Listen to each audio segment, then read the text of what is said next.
पश्चिम बंगाल में हुए पंचायत चुनाव की तस्वीरों ने ममता राज की कानून व्यवस्था की कलाई खोलकर रख दी। वहीं देश के सबसे बड़े सूबे की कमान संभाल रहे योगी राज में तमाम चुनावों के दौरान कानून व्यवस्था एक मिसाल बनी। पश्चिम बंगाल में ऐसा हुआ, यूपी में इसके बारे में कोई सोच तक नहीं सकता। कानून का राज और गुंडा राज में यही तो फर्क है।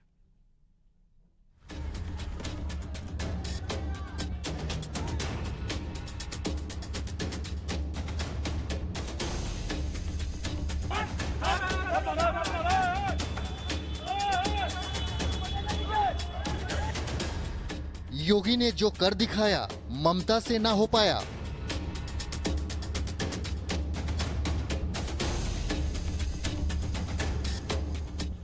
बंगाल में बैलेट बॉक्स बन गया बुलेट बॉक्स।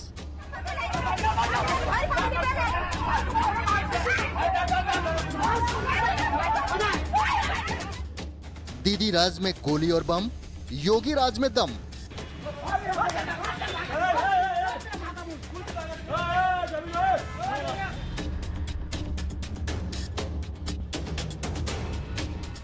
ये तस्वीरें पश्चिम बंगाल में हुए पंचायत चुनाव की हैं। तस्वीरें देखकर ही आप अंदाजा लगा सकते हैं ममता राज की।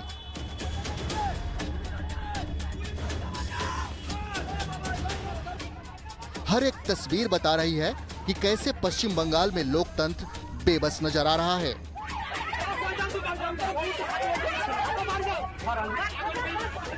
गटर से निकलते लोकतंत्र के इस जिंदा सबूत को भी देखिए।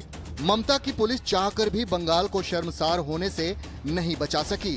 अब इसकी तुलना आप योगी राज में हुए पंचायत चुनाव और विधानसभा चुनाव से करिए। देश के सबसे बड़े प्रदेश की कमान संभालने वाले सीएम योगी आदित्यनाथ के राज में कोई इस तरह से दंगा सोच भी नहीं सकता, क्योंकि इसके बाद अंजाम भी सबको पता है। बाबा का बुलडोजर ऐसे लोगों से निपटना अच्छी तरह से जानता है। तभी तो यूपी में हुए तमाम चुनाव में परिंदा भी पर नहीं मार सका और सारे चुनाव शांति से निपटे। और टीएमसी की ममता दीदी की सरकार इसके सवालिया घेरे में है कि किस तरह से, क्या हिंसा के भरोसे टीएमसी वहां सत्ता में रहना चाहती है, लोगों को डरा धमका करके और लोगों की हत्याएं करा करके वहां सत्ता शासन में रहना चाहती है। आज पश्चिम बंगाल का जो राज्य निर्वाचन आयोग है वो भी सवालिया घेरे में है कि सेंट्रल फोर्सेज के बावजूद उनका उपयोग उस तरह से नहीं हुआ कि लोगों की जानो माल की रक्षा हो सकती। और उत्तर प्रदेश में विधानसभा की चुनाव संपन्न हुई, पंचायत की त्रिस्तरीय चुनाव संपन्न हुई। जिस तरह से पूरी तरीके से शांति व्यवस्था यहाँ रही और जिस तरह से आदरणीय योगी जी की सरकार ने चुनाव कराया, उसकी चारों तरफ प्रशंसा होती है। पश्चिम बंगाल के पंचायत चुनाव में देश ने वो सब देखा जो यूपी और बिहार 90 के दशक में देखता था। लेकिन योगी राज में अब ये सब बातें बवालियों और दंगाइयों के लिए बुरे सपने की तरह हो गया है, जिसे वो कभी याद भी नहीं करना चाहते हैं। लेकिन पश्चिम बंगाल में दहशतगर्दी का ऐसा आलम था जो बैलेट बॉक्स की जगह बुलेट बॉक्स में बदल दिया और चुनाव के खत्म होने तक अनवरत चलता रहा। पश्चिम बंगाल में उत्तर से लेकर दक्षिण तक हिंसा, बमबाजी, गोलीबारी, चाकूबाजी और आगजनी से वोटर्स भी भय के साए में रहे। कई इलाकों में तो वोटर्स तक को घर से नहीं निकलने दिया गया। कांग्रेस भी इसके लिए सीधे ममता को ही जिम्मेदार मान रही है।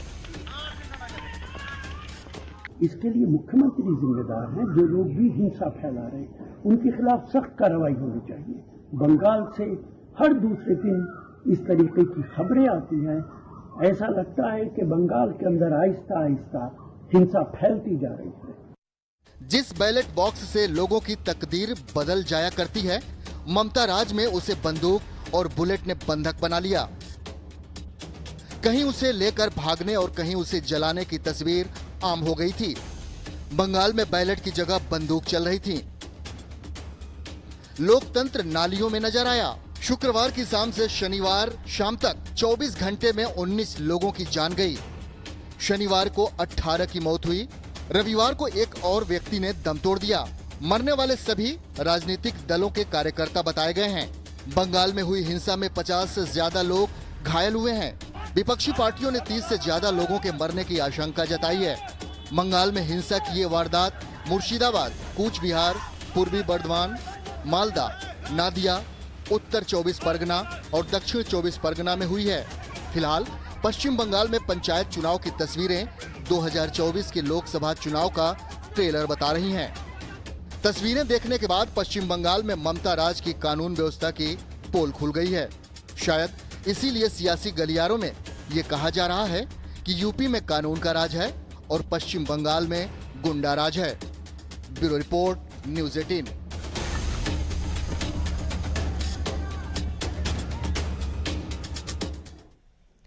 पश्चिम बंगाल में चुनाव के दौरान हिंसा का इतिहास पुराना है, लेकिन जो चिंता की बात वो ये कि साल दर साल भी इस पर लगाम की कोशिश नहीं हो रही है।